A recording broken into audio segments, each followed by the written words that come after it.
Hello दोस्तों, नमस्कार। बहुत बहुत स्वागत है आपका अपने एजुकेशनल चैनल में जिसका नाम है न्यू स्टडी प्लानेट। तो कैसे हैं आप लोग? उम्मीद करते हैं आप भी अच्छे होंगे और आपकी तैयारियां भी अच्छे से चल रही होंगी। आज की वीडियो में आइए पढ़ते हैं पेट एग्ज़ाम से रिलेटेड सामान्य विज्ञान के कुछ महत्वपूर्ण क्वेश्चंस। तो आइए शुरू करते हैं आज का अपना महत्वपूर्ण वीडियो।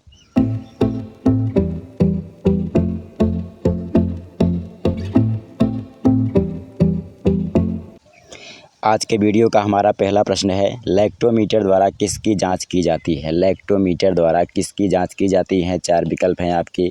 जल की जांच, खून की जांच, वायु की जांच या फिर दूध की जांच।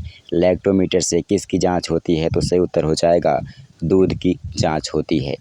नेक्स्ट क्वेश्चन है हमारा, मोल निम्नलिखित में से किसका मूल मात्रक है? मोल निम्नलिखित में से किसका मूल मात्रक है? पदार्थ की मात्रा, ज्योति तीव्रता, बल या फिर प्रतिस्थापन।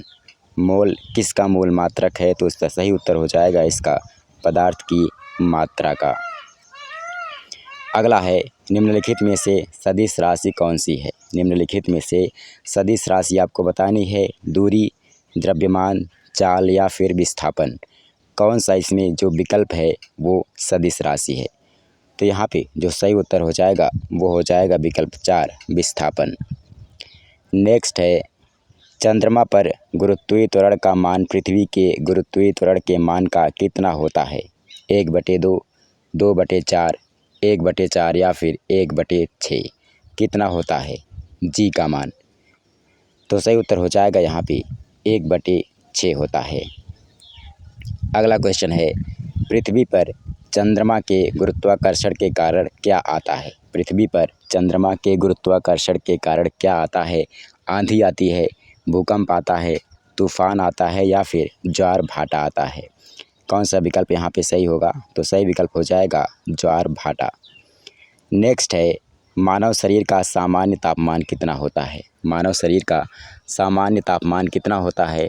37 degree Celsius, 98.4 degree Celsius, 98 degree Celsius या फिर 47 डिग्री सेल्सियस। तो कौन सा विकल्प सही हो जाएगा? तो सही उत्तर हो जाएगा 37 डिग्री सेल्सियस। अगला है, एक कैलोरी का मान निम्नलिखित में से क्या होगा? एक कैलोरी का मान निम्नलिखित में से क्या होगा?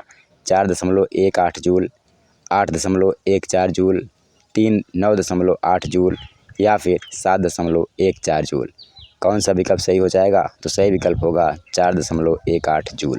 नेक्स्ट क्वेश्चन है, ऊर्जा सूर्य से पृथ्वी की ओर किस प्रकार यात्रा करती है? ऊर्जा सूर्य से पृथ्वी की ओर किस प्रकार यात्रा करती है? चालन द्वारा, संवहन द्वारा, विकिरण द्वारा या फिर नियमन द्वारा। ऊर्जा सूर्य से पृथ्वी की ओर, तो सही उत्तर हो जाएगा विकिरण, यहाँ पे विकल्प 3। अगला है, ध्वनि का तारत्व किस पर निर्भर करता है? ध्वनि का तारत्व किस पर निर्भर करता है? आवृत्ति पर, तीव्रता पर, वेग पर या फिर आयाम पर। ध्वनि का तारत्व किस पर निर्भर करता है? तो सही विकल्प हो जाएगा यहाँ पे विकल्प 1, आवृत्ति पर निर्भर करता है। अगला प्रश्न कौन सा है? अगला प्रश्न है हमारा, निकट दृष्टि दोष से पीड़ित व्यक्ति के लिए कौन सा लेंस अधिक उपयोगी होगा? उत्तल लेंस, अवतल लेंस, सिलिंड्रिकल लेंस या फिर उपरोक्त सभी लेंस उपयोगी साबित होंगे। निकट दृष्टि दोष से पीड़ित व्यक्ति के लिए जो उपयोगी होगा अवतल लेंस होगा। अगला है, इलेक्ट्रॉन पर किस तरह का आवेश होता है? इलेक्ट्रॉन पर किस तरह का आवेश होता है? धनात्मक होता है, उदासीन होता है, ऋणात्मक होता है या फिर उपरोक्त सभी सही हैं। इलेक्ट्रॉन पर किस तरह का आवेश होता है? तो सही उत्तर हो जाएगा ऋणात्मक आवेश होता है। हमारा अगला प्रश्न है, न्यूट्रॉन की खोज किसके द्वारा की गई? न्यूट्रॉन की खोज किसके द्वारा की गई? विकल्प हैं थॉमसन, गोल्डस्टीन, जेम्स चैडविक या फिर रदरफोर्ड। न्यूट्रॉन की खोज किसने की थी आपको बताना है यहाँ पे, तो सही विकल्प हो जाएगा जेम्स चैडविक ने की थी। अगला प्रश्न क्या है? अगला प्रश्न है, गामा किरणों की आयनीकरण क्षमता कैसी होती है? गामा किरणों की आयनीकरण क्षमता कैसी होती है? अति उच्च होती है, मध्यम होती है या फिर निम्न होती है? गामा किरणों की आयनीकरण क्षमता जो होती है वो निम्न होती है। नेक्स्ट है, पदार्थ की चौथी अवस्था क्या कहलाती है? पदार्थ की चौथी अवस्था क्या कहलाती है? ठोस, इलेक्ट्रॉन, प्लाज्मा या फिर वाष्प। कौन सा विकल्प यहाँ पे सही होगा? अभी तक आप 3 अवस्थाओं के बारे में जानते होंगे, ठोस, द्रव, गैस। चौथी अवस्था कौन सी है? तो सही उत्तर हो जाएगा प्लाज्मा। नेक्स्ट है, निम्नलिखित में से ऐसा कौन सा विकल्प है जो न्यूक्लियस में परमाणु क्रमांक को दर्शाता है? निम्नलिखित में से ऐसा कौन सा विकल्प है जो न्यूक्लियस में परमाणु क्रमांक को दर्शाता है? प्रोटॉन, न्यूट्रॉन, इलेक्ट्रॉन या फिर पॉजिट्रॉन। तो सही विकल्प हो जाएगा यहाँ पे विकल्प 1 प्रोटॉन। नेक्स्ट है, शराब का मुख्य संगठक क्या होता है? शराब का मुख्य संगठक क्या होता है? बेंजीन, फिनॉल, एथेनॉल या फिर मेथेनॉल। शराब का मुख्य संगठक आपको बताना है चारों विकल्पों में से, तो सही उत्तर हो जाएगा एथेनॉल, यानी विकल्प 3 यहाँ पे सही है। अगला क्वेश्चन है, निम्नलिखित में से कौन सा सामान्यतः वायु प्रदूषक नहीं है? निम्नलिखित में से कौन सा सामान्यतः वायु प्रदूषक नहीं है?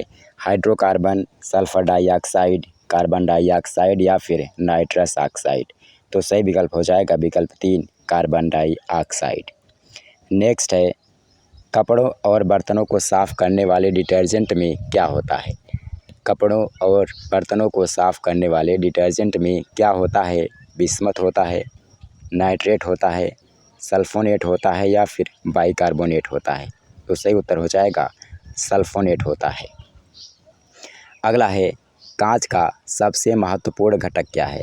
कांच का सबसे महत्वपूर्ण घटक क्या है? माइका, क्वार्ट्ज, सिलिका या फिर सोडियम बोरेट। कांच का सबसे महत्वपूर्ण घटक कौन सा है चारों विकल्पों में? तो सही उत्तर हो जाएगा विकल्प 3 सिलिका। नेक्स्ट है, एंजाइम क्या होते हैं? एंजाइम क्या होते हैं? 4 विकल्प हैं आपके, कार्बोहाइड्रेट्स, स्टेरॉयड, प्रोटीन या फिर लिपिड। एंजाइम्स क्या होते हैं बताइए।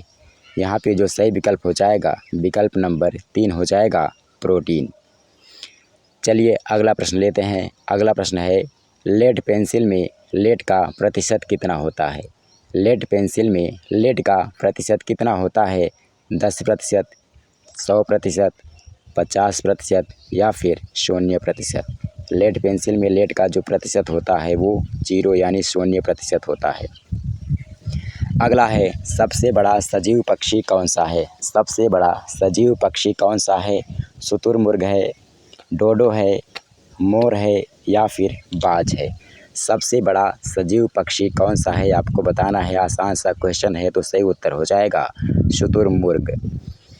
अगला है, प्याज निम्नलिखित में से किसका रूपांतरित रूप है? प्याज निम्नलिखित में से किसका रूपांतरित रूप है? तने का, पत्ती का, जड़ का या फिर पुष्प यानी फूल का। प्याज किसका रूपांतरित रूप है? तो सही उत्तर हो जाएगा तने का। चलिए अगला प्रश्न लेते हैं, पौधों का आहार कारखाना किसे कहते हैं? अगला प्रश्न है हमारा, पौधों का आहार कारखाना किसे कहते हैं? पत्तियों को, बीज को, पुष्प को या फिर फल को यानी फ्रूट को।